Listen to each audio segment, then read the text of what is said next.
Okay, nice to see you, Charlie. The gruesome twosome. I know. The 2G. Yeah, it's a cozier episode today. We just got myself and Charlie and you guys listening, and of course Chris in the booth, who is flashing the beard. And the thumbs. Yeah, we got Beard quite a and beardy thumbs. episode this time because we've got AF Harrold coming in as well, who is a really, really exciting writer. I met AF Harrold probably about 10 years ago, I think. I think he was performing at a Slam in London. And yeah, ever since then, I've been following his work for quite a while. And we've been quite keen to chat with AF, haven't we? Yeah, absolutely. Because we both work with young people a lot. Yes. Charlie, you've mentored and supported a lot of young writers, Yeah. but mostly kind of teenagers? Yeah. I'd say it's secondary age, definitely, over the years. I've had some just direct schools bookings, but quite a lot of the projects and stuff I've done have been an arts organisation doing a project with young people that might be in a school's environment, but also I've done like stuff during holidays. But yeah, a lot over the years. Have you ever found your writing's been shaped by working with those teenagers, or have you written anything for those audiences at all? And I've actually, this just not long finished. I'm recording it on Thursday. A piece for Winter Festival, which is a wood light trail done by Neem Park Trust in Peterborough. That has been a really wholesome experience, actually. And I think it's partly the collaboration with music as well, because I've collaborated with a musician. We've got a track, but that was very much shaped by another children's book that's also been commissioned for the trail. So not just writing with children in mind as the audience, but then also responding to another piece that's also for children. Okay. That was a really unusual process, but I really loved it. Yeah. I've always been really impressed by how many books AF Harrold has managed to get out, and not just poetry books, but also novels as well, and some stuff that's really kind of funny and silly and playful, but some stuff that's quite serious and quite it's got kind of more kind of sinister, dark, kind of creepy vibes to them as well. So we're looking forward, I think, to chatting to him about that. You know, from where I first saw AF Harrold kind of performing poems to writing books that are kind of longer and these shorter pieces. Also, we're both quite excited to chat about The Imaginary. Yeah, did you watch it last night? Yes, yeah, I did. Yeah, me too. So AF Harrold wrote a book called The Imaginary, and it's taken a long time, like 6 years. The Netflix movie has taken to put together, but it's on Netflix now. The Imaginary. You can go and watch it immediately. You can buy the book as well and read that. It's been a long time to sit on something that you know is coming out. Yeah. Which isn't necessarily going to be exactly what you wrote. Exactly, and it's a completely different format with different creative processes that go alongside that, and how that feels for the actual author of the book to see that finished product, which is a new piece of art entirely, but very much inspired by his story. Yeah. So I think if you're ever interested in writing for young people, either writing kind of stories or writing poems, I think this is an episode for you. Absolutely. If you're also interested in hearing like what the process is like of writing something and then it being picked up and being turning into like a multi-million pound like thing that gets put out in a major way, and what that's like to go through, I'm hoping we'll be able to share that with you as well. For now, perhaps we could hear a poem. It's a piece by David. Now this got sent through to our Instagram account. It had some music behind it at first, and it's about being a parent, actually, and kind of how young people can shape us as adults. The piece is called Me. I think it's a great piece to start with. Dad.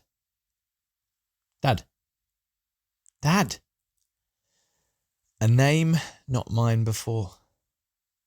It's with me now. It's shouted loud and sometimes out the door. It fits, I guess. It sometimes sits real comfy and real tight. I love it sometimes, I really do, especially at night. But then there's times it feels too tight and it's hard and it's heavy to wear. And the guilt I feel for writing this is hard for me to share, for I know there's many who long for the name, but that time may never come. I empathise with anyone crying out to be a dad or mum. So guilt returns in the following words, but I need to speak what's real. This page of mine set up, designed to help me simply feel so weighty, so heavy, so often rough. Remembering waves last time I versed, when feelings get the best of us, then it's hard to feel your worth. So today, I'll remember my other name. David. I think that's right. I wore it well for 30 odd years and it fits, it's snug, it's tight. It's grown with me, worn well over time, a little faded, frayed and torn. But it's mine and I remember it, and it's time it were reborn. Quite dramatic, that line. Almost far too profound, yet I'll own it because now it's been said, the rhyme, it's been spent and it works, so it stays, no going back. Forward led I go, with the sense of myself, knowing I must find me once more. And once again I'm smacked with this dramatic attack, poetically, lyrically forward. I get up from the ground and there's this reflection of me, this person I need to embrace. I can be him and also dad, neither less, neither more, no disgrace. And maybe slowly I can remember those things I did just for me. And those that call me that other name will see a dad and a man living free of the pressure I put on myself, that constant self-critical nag. I'm now ready to step back, but ahead I'll go, to be me and also their dad. What a great poem to get us started with.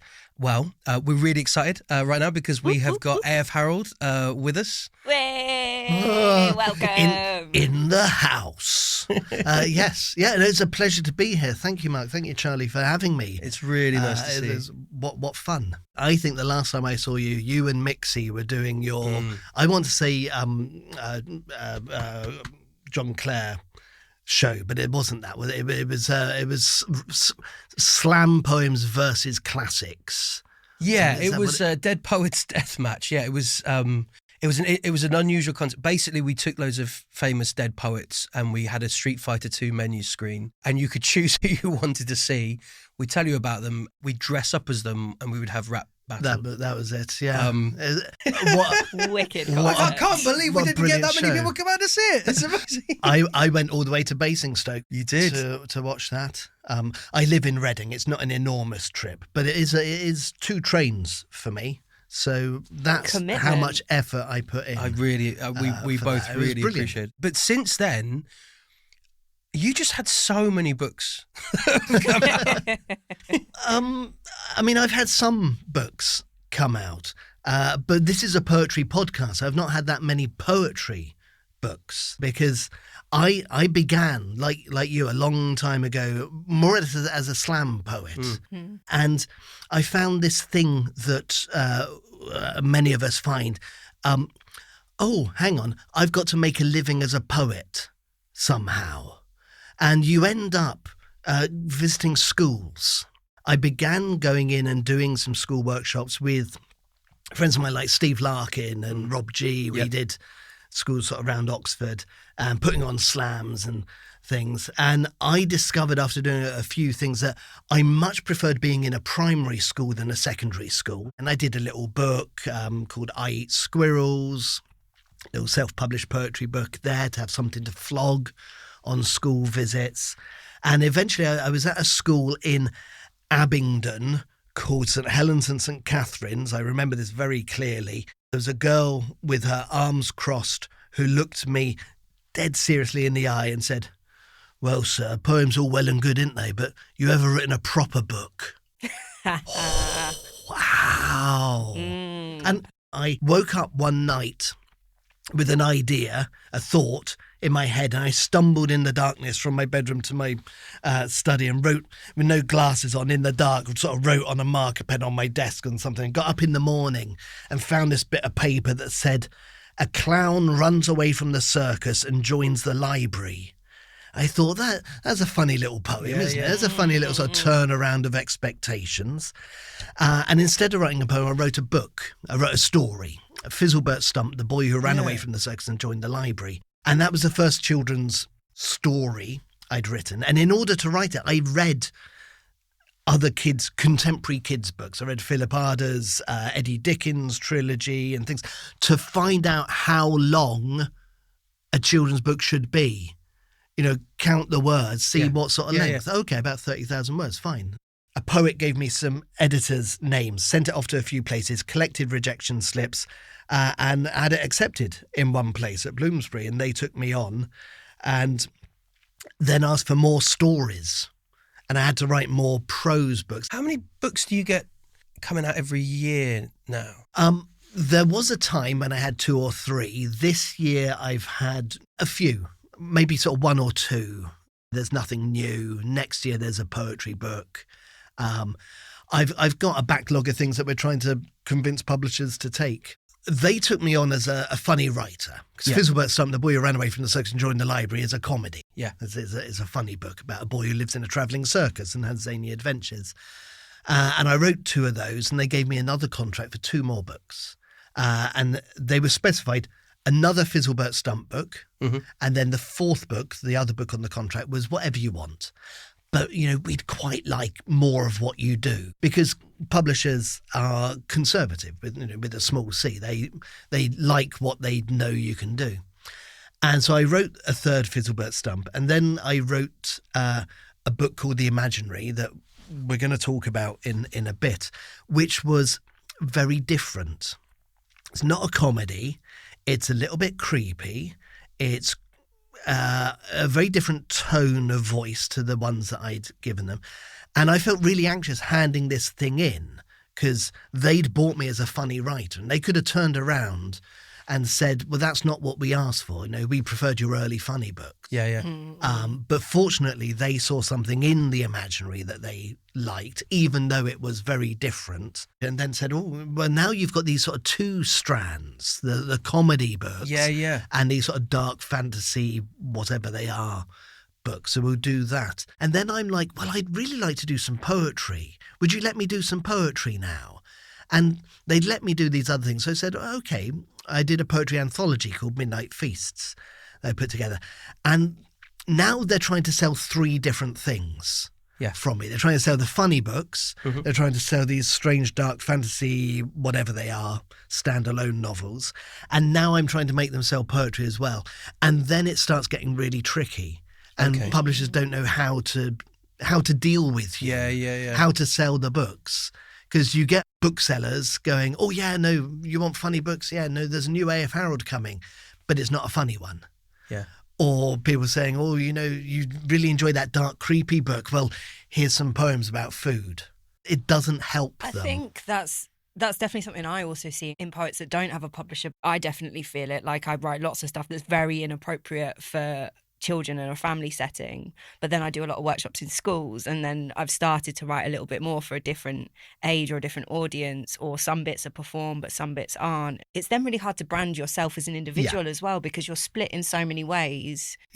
Earlier on I was doing slam poetry, comedy, cabaret night sort of live poetry, and also doing, let's call it page poetry, more serious, sonnets and all the rest. And those 2 strands were hard to weave together. And now doing kids stuff and all the rest of it. And I got to the point where it becomes tricky for a publisher to know what to do with you. That's the problem. I think audiences are more forgiving. Audiences are kind of interested in all the different things you do.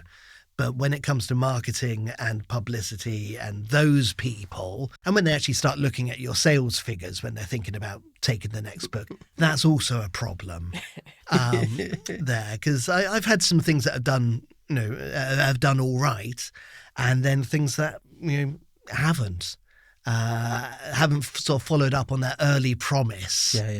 And so publishers become more wary, and they're more money conscious than ever. I don't know, Mark. I don't know what the answer, Charlie. I don't know what the answer is. I don't even know what the question is. Because I've got picture books. Because you and the rhinos and don't I'm just cry, so I'm just starting on that, and I'm constantly terrified I'm not going to sell enough. To keep making things. And one of the difficulties there is publishers won't tell you what Where they are on the need. fence. They're Yeah. always, Yeah. oh no, Oh, yeah. no, we love you. No, you're always great. Yes, but has it sold what you expected it to sell? Oh, it's doing all right. Yeah. They never say, oh, you need to sell 10,000 copies, we'll be happy. Or we're aiming for... That's the sort of information that they don't share with us as authors. So we see our royalty statements come in, our sales figures on there, and we feel despondent because they look tiny to us. But it turns out that actually that's what other people are. There's so much secrecy around sales figures. It annoys me a little bit. And then I'm ashamed to sort of share my figures because I think they're really small and people are going to look down on me. So I'm not helping there. But I think there should be more transparency in the business. And when I was going out doing adult events, doing cabaret and poetry slams and things, which is something that I hardly ever do now. I've much more pivoted into the children's, and I don't get invited to do grown-up things anymore. And it's kind of nice not having to go out in the evening. I enjoy that, staying home. But when I was a poet at gigs, selling my books from those little small press books, you know who you've sold all those to. The 100 copies, the 200 copies you've sold, you've looked that person in the eye for almost every copy that you've sold. Yes. And that line about, oh, do you want one of the rare unsigned ones, is true. No, because you've signed almost every copy. Once you get picked up by a mainstream publisher, whatever you want to call it, a publisher that's out there actually selling books, as you find with your picture books, and I found with the Fizzlebert Stumps, suddenly they're in shops that you've never visited. People you've never met are buying these books. And then there's maybe thousands of them who have bought these books and have them in their homes. Suddenly our stories, our poems are in houses being shared by complete strangers. And that was a sort of weird adjustment. And looking at those figures and going, oh, we've sold 1,000 copies of that to people I don't know. Oh, that's weird. So have you got any advice for you've written Charley and I and yourself when you started we're writing for performance, normally for around about a 3-minute long kind of time length of a poem. Since then, you've kind of focused on writing really long things compared to that with the stories, and then also shorter poems for children in children's books. I have 2 things to say about this. Okay. Firstly, I think being a slam, I was never a slam poet, but being a poet who entered lots of slams and who won slams as well as a slam winning poet, that 3-minute time limit was such a useful thing to be constrained by. It was so useful because in those 3 minutes you have to do a whole show because that might be the only poem they see of yours that night. So you need to be exciting. It needs to have a beginning, a middle, an end. It has to have some pyrotechnics. It has to grab them. It has to do all those things in just 3 minutes. And you can't go over. I mean, a lot of people did, but you can't. And different slams deal with that differently, of course. Some slams just let you go on and there's dock points. Some slams blow a whistle at 3 minutes. And those were the sorts that I was competing in. So I had that 3-minute constraint, which was really good stage practice and writing for the stage practice. And I think that really helped hone a set of poems that are exactly 3 minutes long that do that engaging an audience, making them laugh job. Moving to writing prose for children, I think being a poet is such a useful training for that. I'd spent 20 years writing poems before I wrote my first children's story. And the key in poetry, if you ever go to a workshop, if you ever study writing poems, the thing they will tell you is cut, eliminate, edit, whittle, take out all that guff and all that waffle, cut off the first stanza, cut off the last stanza, because that was you writing your way in and dribbling out at the end. Poetry is all about cutting it down to the bone, making the poem say in as few words as it can what you need to say. because you don't want, even in life, you don't want your audience getting bored. And children's writing, children's stories are the same. All that waffle that you get in grown-up books is cut out because that's boring. Nobody needs to hear that. Nobody needs long waffling descriptions about how pretty the woods are or how how that bow riffled in the air as you walk down. Nobody needs that. Get on with the story, get on with the action, get on with the jokes.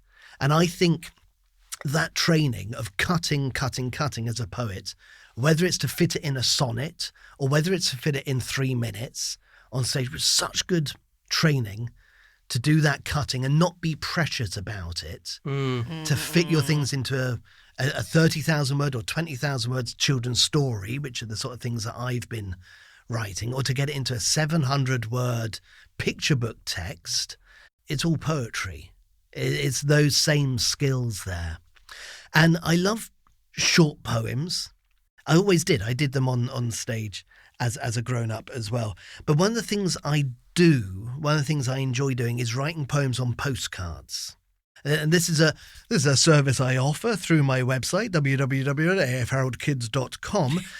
You can sign up for a poetry subscription. You get 13 poems on postcards, handwritten, sent to you through the post. And I've got schools who sign up for this. They get a term's worth of postcards turning up. And if you're going to be handwriting a poem on a postcard, you've only got this much room. He gestures the size at the microphone. You've only got that much room. So you're going to be writing little squibs, little nuggets, little tiny little poems for that purpose. So I've collected a lot of those together over the years. And it's nice to have them to drop in like little after dinner mints. Those little round white ones that you get on a pillow sometimes. In between long poems, palate cleansing. Okay, yeah. Things, yeah? Does that make sense? That makes sense. Do you know what the messages you want to say in the short piece first? Or does it come from a rhyme or something kind of... All of the above. Okay. All or any of the above. The thing is, if you're writing a thing that's only 4 lines long or only 10 words long or whatever, it's taking you 20 seconds to do. If it's rubbish, it doesn't matter. You've not wasted any time. Yeah. Whereas writing a novel... when you get to the end of that and you look back and go, oh, actually, it wasn't very good. That's months you've spent. With little poems, you can experiment. You can throw lots of stuff at the wall and see what sticks if you're writing a novel. Could you give us some examples? Yeah, of course I can. Now, I've listened to this beautiful podcast with these beautiful people before, and usually they've got poets on who read a poem that takes like 2 or 3 minutes to read, but I thought I'm going to break the mold and read like 6 or 7 poems because I'm mad break like that. Mold. Yeah, going to break that mold. Here we go. This is a poem called Sad Song of the Sea. Ethel was the mermaid no one wanted to kiss. Her bottom half was human, her top half made of fish. Little poems like this. Spoon poem. Tiny bowl on a stick, help me do this magic trick. See this custard, yellow, thick, make it disappear dead quick. Just little, they're sort of chin strokers, aren't they? They make go, like that. Thank you, Charlie. I appreciated the there. During lockdown, I gave myself type 2 diabetes. If you saw shortages in your supermarkets, that was me eating all the biscuits at my desk. I'm since fortunately got myself back into a pre-diabetic state, so I'm all right there. But here's a healthy eating poem to help you not be me. A healthy eating poem. Do not do that donut. You see, that needs to go on my fridge. Sometimes that's all you need. This is a poem about my granny. My granny has curtains on her glasses. She draws them when she's bored of what you're saying. That's your cue to shut up and consider going home. After all, it's her house and she'll be staying. So sometimes they're just jokes, aren't they? They're just jokes, some of these. I go read a couple more. Now, I listened to the Ross Sutherland episode of this, and Oulipo is something we've all had a go at, and sometimes I do. As a sort of workshop, we do writing nursery rhymes in a sort of reverse univocalism. So rewrite a nursery rhyme banning yourself a vowel. So you then have to, rather than doing it with one vowel, which is really hard. So write Mary had a little lamb without using the letter A. You know, it sends you off down different tracks and things. So sometimes you're playing like with things like that. Here's one called Tiny Dating Agency. My mum's mum and dad and my dad's mum and dad got together and formed a business. They became insect matchmakers, helping lonely insects find love. For a small fee, my parents' parents pair ants. For a reasonable rate, they'll find a praying mantis a date. And at a slightly increased cost, danger money you see, they'll find a partner for a wasp or a bee. And I enjoy playing with rhymes and mucking about with all sorts. I'm going to finish off with a little bit longer poem to finish. There's that John Hegley poem. I forget what it's called. Maybe it's in Sound of Paint Drying or Uncut Confetti, something like that, which goes roughly, it says, I was at a poetry reading last night when I heard a poet say the word omelette when he meant to say Hamlet. I wish him well with his gift. And I love that little bit of John, that little observation. These verbal mistakes you make can lead you into ideas. So this is my poem about the toastman, a job that doesn't exist, but maybe should have. My dad was a toastman. He wandered the streets in the morning, putting slices of hot toast through letterboxes. Kids would run downstairs and fight over who got the slices that landed on the hallway plates and who had to eat the slices that landed on the dog. If you left a note pinned to your door, he'd scrape a topping of your choice from the bandolier of pots and jars slung across his chest. Marmite, jam, butter, crushed avocado. You don't see toastmen anymore, now we've all got inside toasters.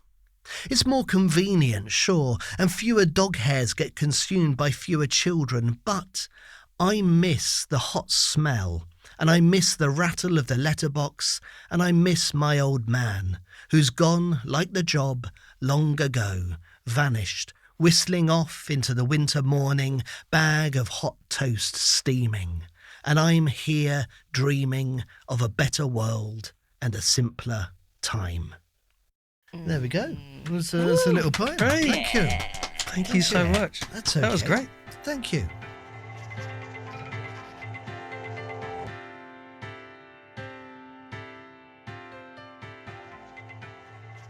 So both Mark and I last night watched The Imaginary.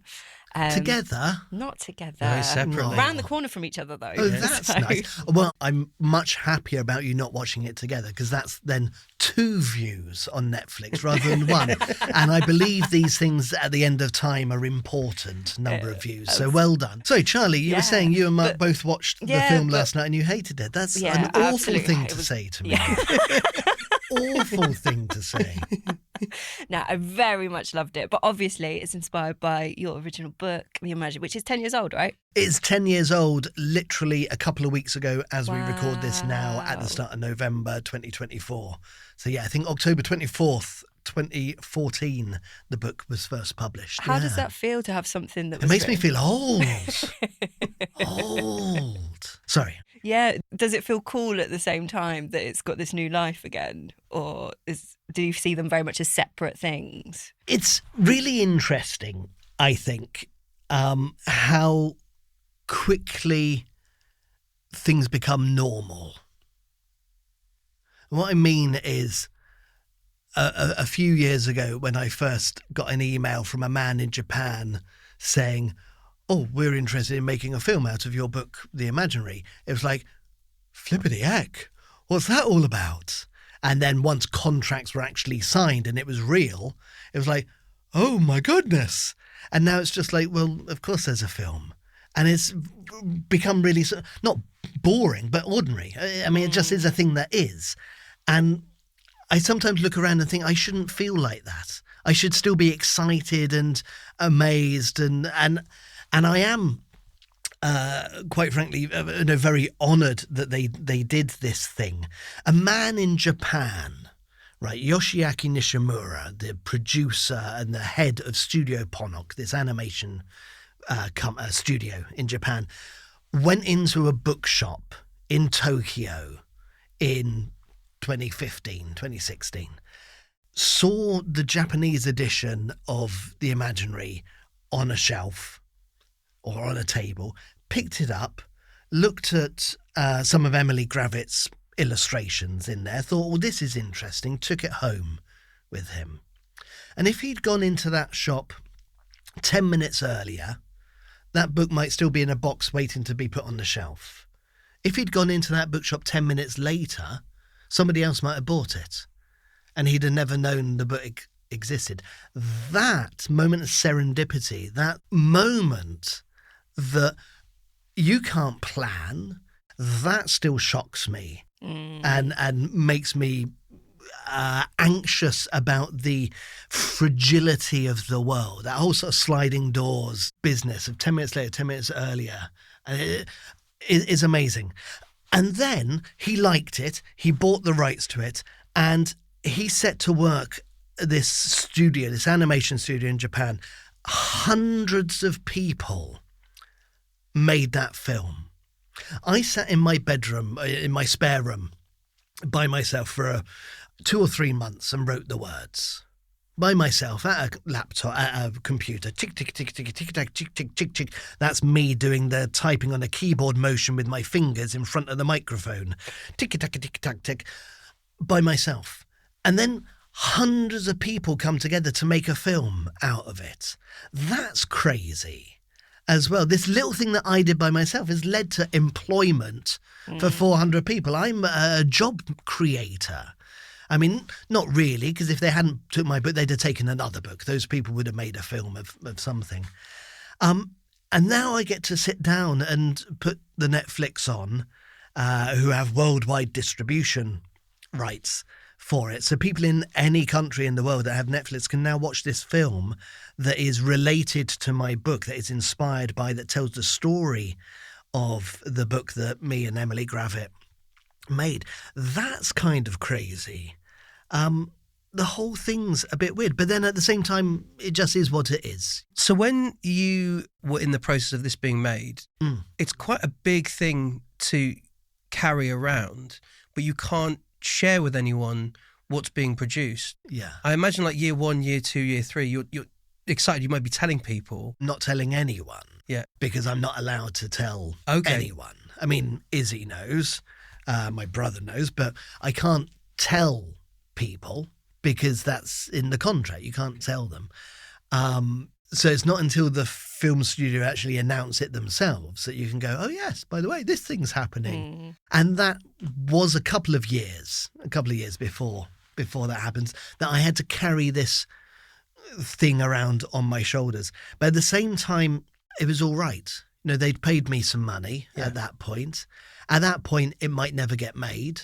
And if it doesn't, then I don't have to tell anyone that, oh, I've got a film coming out. Actually, they're not making it.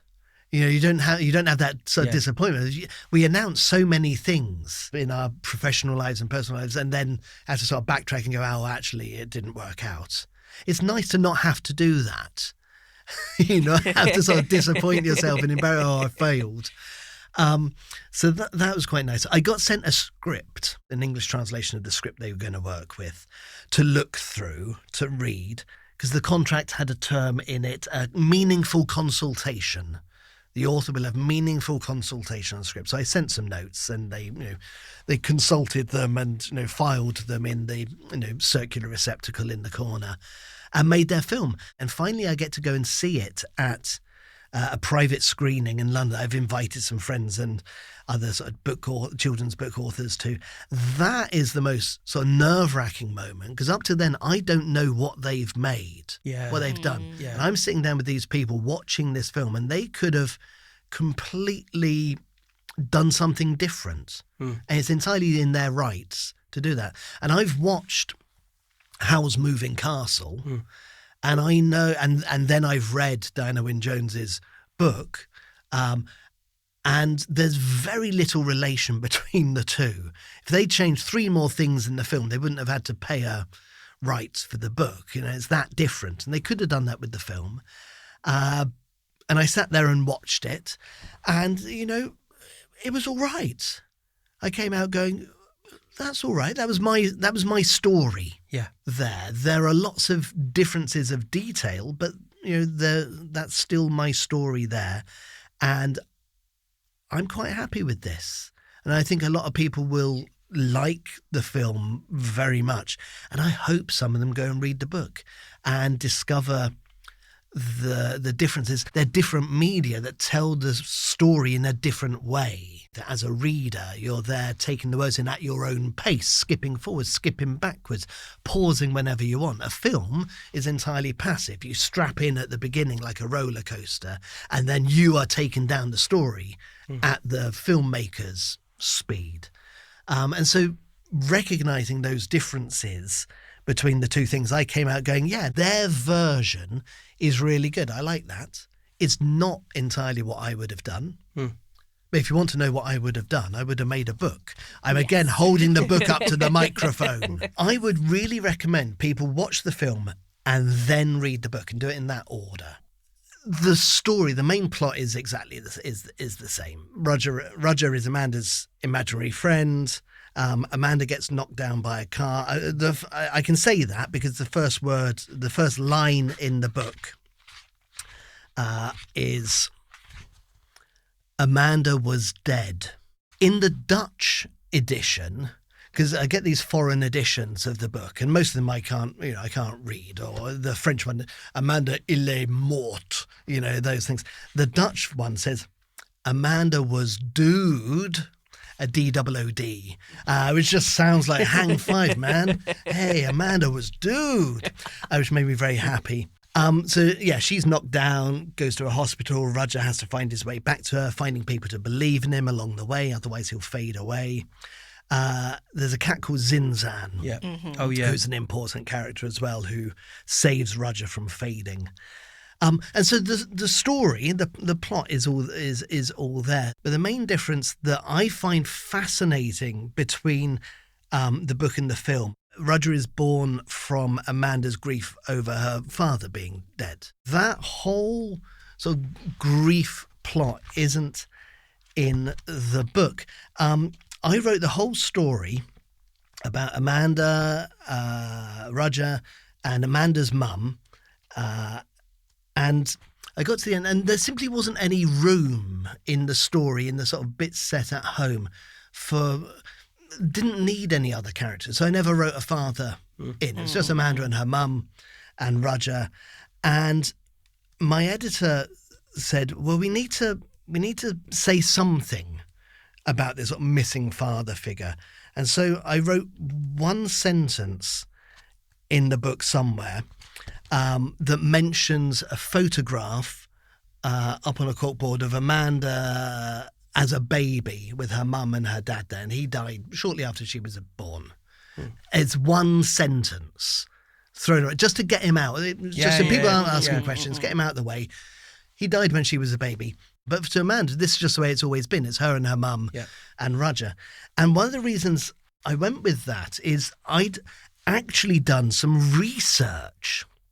I read some books about imaginary friends when I was writing this book. And one of the bits of research that I read was speaking about how there isn't a strong correlation or isn't a necessary causation between trauma and imaginary friends, between lonely single kids and imaginary friends.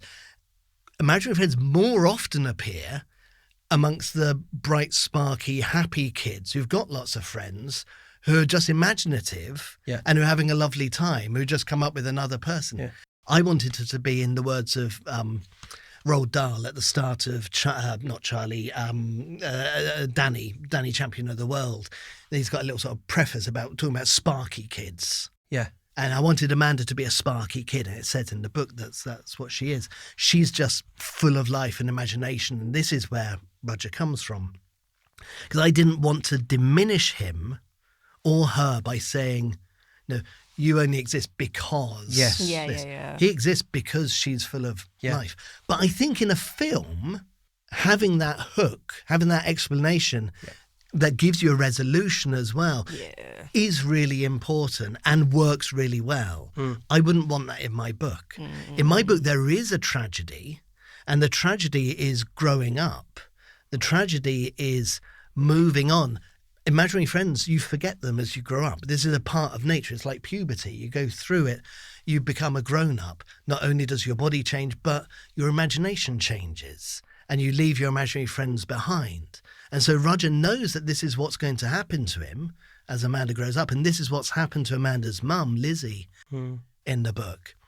And it's what happens to all of us. Our imaginations degrade and diminish and wither from when we were kids. Some of us are able to keep them going, but we have to work at it, maybe. But we don't have that spark that an 8-year-old has.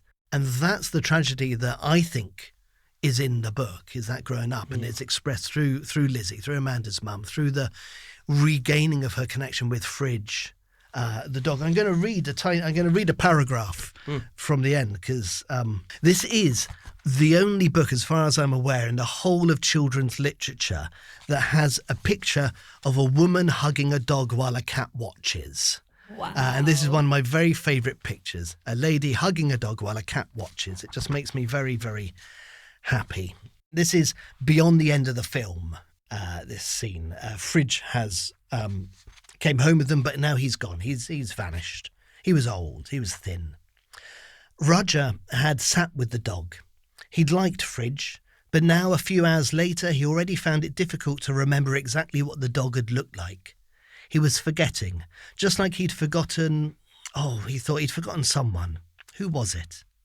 After Fridge had blown away, Roger had come back inside and looked at the photographs around the house. He wasn't in any of them, except one that Amanda had pinned to the cork notice board in her bedroom. She'd drawn him in felt tip. She said it still counted. Photographs are all we have of some people, those and our memories. Imagination is slippery. Roger knew that well enough. Memory doesn't hold it tight. It has trouble enough holding on to the real, remembering the real people who are lost. He was pleased she had the photo, that she'd made the photo, that she had something of him that wouldn't fade, because one day he knew, as unlikely as it seemed, she would forget him. It was what happened in time, no one's fault, just the way things go. But years from now, as a grown-up, she'd find the photo tucked away in a drawer or hidden between the pages of a book and look at it with its odd addition. Maybe something of Roger would slip back into her mind, or maybe she'd just shake her head and laugh at her over-enthusiastic youthful penmanship or at her haircut. But either way would be enough for Roger. And so the tragedy of the book is memory, is the fallibility of our memory, is growing up, is leaving these things behind. And you know, the nicest thing about it being a film on Netflix is I know several people who've got like sort of Netflix series made of their books. You know, we all know of series that we love that all get cancelled after one series on a cliffhanger. Yes. Or halfway through a series, Firefly. Like, I've got a whole film. It's done. So you're not going to be disappointed at waiting to find out what happens next. Boom, Ashley wins. There. Shall we hear a piece now, maybe from a young writer? I think that'd be lovely. We've had a few pieces sent in by some young writers and their teachers. We're going to play a piece now by a young writer called Yashvi. Let's have a listen. Looking away from ocean views. My future is a painting of the ocean. I paddle endlessly in my wooden boat, barely afloat with my battered sails, just to capture that perfect view. The further I row, the more lost I become, lost at sea in a pool of my judgment. I sit here, daily, in my palm a clean canvas, as I try capture the sun setting on the waters, my fingers work magic with my acrylic paints. But I erase every brushstroke, I rethink every decision, and as the sunset wafts away from me, my canvas lays bare, cream white once again. As I sit here every day with no change, no progress, I never quite realized that my future, it's a painting of the ocean, and I'm so caught up in its brushstrokes, I'm not enjoying today's sunset view. Thanks so much to Yashvi for that piece. Really fitting, I think, with what we were talking about, focusing on perhaps being more grown up and more serious and not appreciating what you've got around you. But also that risk that we as creatives have of over-analysing and ending up not doing anything at all. It's so starting with the blank page is in itself intimidating. And then I remember someone saying to me that the invention of the word processor was such a bad idea because you can spend all day long typing a sentence, deleting it, typing it, deleting it, changing a word, deleting it again so easily, which when you're writing with manuscript pen or on a typewriter, you've just got it there. You can exit out. Hannah Silver has a performance piece like that where she takes that and she has a sentence, but then as part of the performance would be like delete, and then rewrite the sentence live on stage. Yashvi exploring that idea of getting words down and then changing, and eventually there's the risk that we never write anything or never make anything at all. It's really captured well there. So good poem. Well done. Yeah, beautiful imagery as well. Made me also think, of a Seamus Heaney poem called Stern about meeting T.S. Eliot. And it's as if he was in a boat sort of rowing away, stood at the stern of a boat that's sort of leaving, just looking at you as it gets further away, the boat idea there. What's next then? What's what next? You're working on well, next? I'm going to get a train back to King's Cross, and then it's Dungeons and Dragons tomorrow night. Are you playing Dungeons and tonight? Dragons? I just have to prepare for tomorrow night's session. Are you? Yeah. Are you the GM? Do you run it? Yeah. So every Wednesday evening in my shed at the end of the garden is D&D night, and 1 week I'm GMing and my friend Andy is running on the alternate weeks. But what's happening next? I've got a book coming out next year to get back on track. Amazing. Is it about Dungeons and Dragons? It's not, sadly, no. Next year I've got a poetry book with Bloomsbury coming out called A.F. Harrold's Pocket Book of Pocket Poems, which is a collection of, I think it's about 200 very short poems from 60 words and shorter. That's the upper limit. Okay. And they get shorter through the book. So you start with the 60-word poems, you end up with the 0-word poem. Amazing. At the end. Because I've got this collection of short poems, as I was saying before, on the postcards and things, and I thought this would be a nice collection. So that's the next actual thing that will be published. What just came out is the Worlds We Leave. I'm going to show another book to the microphone. The Worlds We Leave Behind, a novel by me with illustrations by Levi Pinfo, has just come out in paperback. And that's a dark, sort of Stranger Things-ish book about a boy who finds Okay, so this book, I mean, you did ask. So I will tell you a little bit about this book. There's a boy called Hex, who's short for Hector. He is down the woods. Something happens that I won't tell you about. Then he gets beaten up by this older girl, this teenage girl. He's an 11-year-old boy, year 6. This girl's 13, 14. She gives him a wallop, fat lip, knocks him down in the woods, down the riverbank. And he runs off from her. She gives chase. And Hex finds that he's running through this little bit of woods that he's known all his life. And he realises he's run further than he should be able to. He should have got to the electric fence at the edge of the farmer's fields by now, but he's still running through forest. And he runs on, and whoever's chasing him, that's stopped. And he finds himself in this clearing. And in the middle of the clearing, in this forest that shouldn't exist, this bit of the woods shouldn't exist, there's a cottage there. And there's a woman comes out of the cottage, and this big dog comes out of the woods from behind him. And this woman takes him into the cottage, and she mops his split lip and puts some healing unguent on his scratches and hurts. And she says to him, Hector, what happened to you wasn't fair. And he says, no, it wasn't. And she was older than you, wasn't she? Yeah. And she was bigger than you. And yeah, no, you shouldn't, hit people who are smaller. It's not fair. Do you want to get your own back? And Hex is like, no, he's burning with sort of injustice at what's happened to him. Of course I want to get his own back. And this woman who's called Mrs., she says to him, well, I can do that for you. What I can do is, if you ask me, I can cut this girl out of the world, remove her from the world. Nobody will know. The world will heal itself around this hole. The timeline will heal itself. Her parents won't miss her. She'll have never been born. They won't know that she's gone. Her brother and sister won't miss her because, her friends won't miss her because she was never there. The world will sort of heal around. So not hurting anyone, just taking a problem out. The only thing is, you will know. That's all the cost there is. And Hex is like, isn't this a bit sort of excessive? She only punched me. I do want to get my own back. And she says, what is excessive is leaving matters of revenge to the humans. Because that leads to an eye for an eye, a tooth for a tooth. You hurt my brother, so I hurt your sister. Or you hurt my sister, so I kill your dad. That leads to feuds. That leads to hurt upon hurt upon hurt. What I offer is the removal of that hurt without hurting anyone. And Hex gets given this little acorn to take away. Think about it. If you want me to do this, crush the acorn, and the next night I will do it.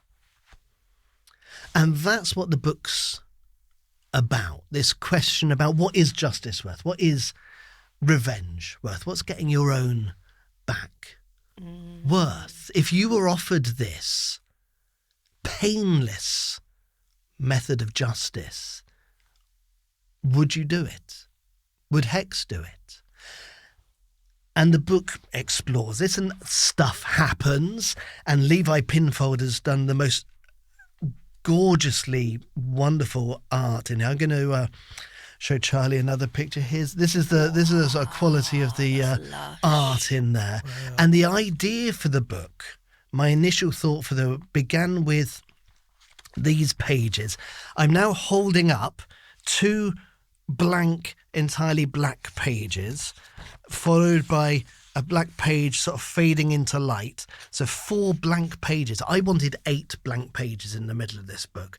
They won't let you have 8 blank pages, but I got 4 blank pages with no text on here as something happens one night after Hex has had an encounter there. That's so cool. And it's a good book if you like that sort of thing. So the whole idea came from those blank pages. That was where the sort of idea started. This sort of change between worlds. This idea. I mean, I love the sort of Tristram Shandiness of playing around with form, putting a blank page, a black page, whatever it is. I've got blank pages in lots of my books. One of the Fizzlebert Stump books set in an aquarium. The narrator says, I've got bored of talking about fish now. There's only so long I can describe fish. Here's a blank page. You have a go. Draw some fish of your own.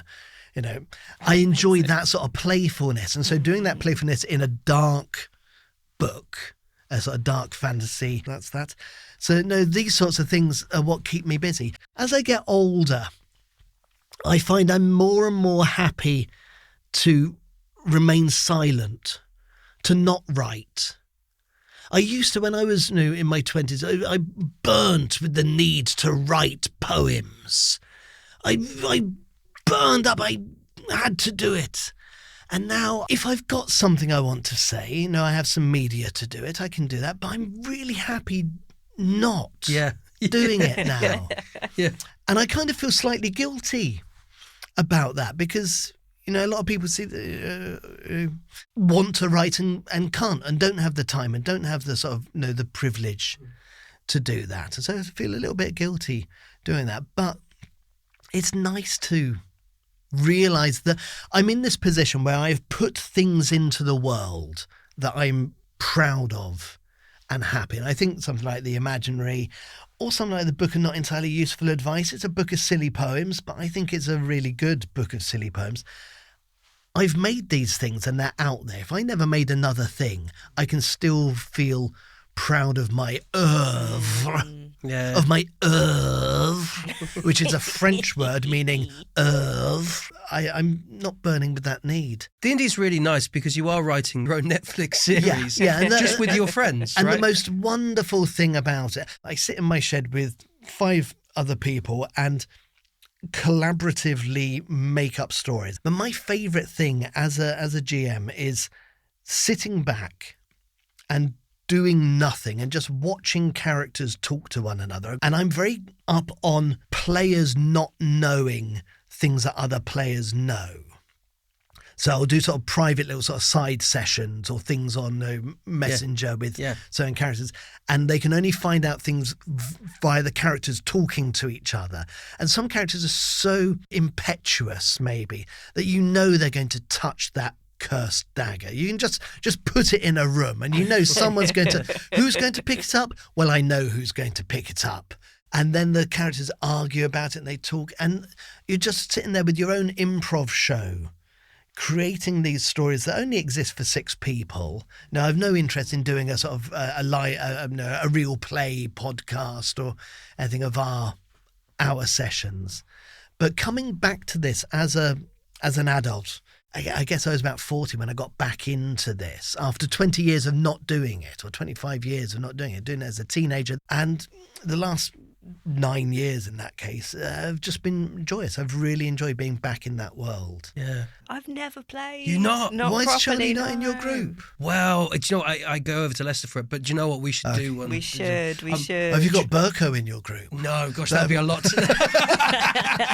Thinking of people in Leicester. I'll give you one last Leicester story. Okay. John Berkovich. Yeah. Wonderful, lovely guy. I was up doing some library events for him. Yeah. In Leicester. After the events, he said, "Do you want to go out on the mobile library?" Goes around sort of Leicester estates, starts in school. I said, "Yeah, okay."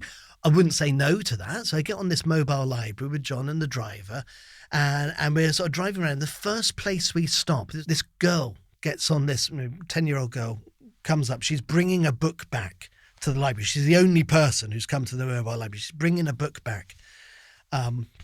She hands it in, and it's a copy of The Imaginary. Oh, wow. And the librarian in the van stamps it, takes it back, and he says to this girl, "Oh, by the way, this is the man who wrote the book, your book."